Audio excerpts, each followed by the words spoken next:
participation of Indian SMEs in the global value chain? One clear indication is that you must have seen in the past 2 years, the Indian exports have really grown very well.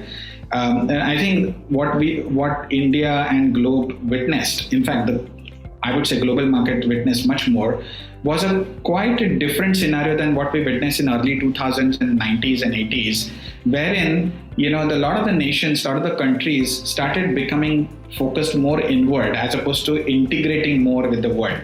And that's interesting trend because until 15, 20 years ago, we were saying that the world is becoming smaller. Everybody is interested in sort of having a free trade, ensuring that there is a free movement of goods, money, and talent.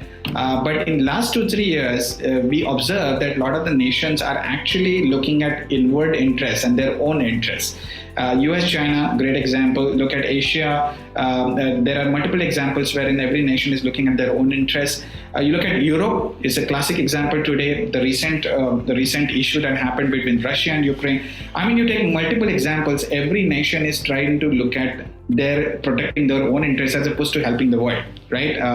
And you will see that. And that puts a big question on how SMEs can or cannot leverage what is out there, right? So whether it is a market seeking entry, which means you want to grow your business, or whether it is a resource seeking entry, which means you want to set up some manufacturing plant or you want to set up a supply base elsewhere, one has to look at the politics, economics, and business together, not in isolation. And I think that's one of the most fundamental changes that the policymakers must think about, the economists must think about, the business people must think about.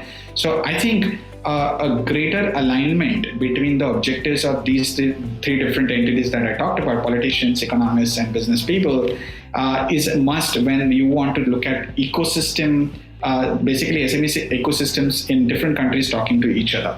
And I think that will increase the trade, that will increase the business relations, that will improve the competitive advantage of different countries, because then one is starting to think about a cluster, a trade corridor, and a particular region as a lens, as opposed to only, let's say, only domestic market or only regional market or only local market.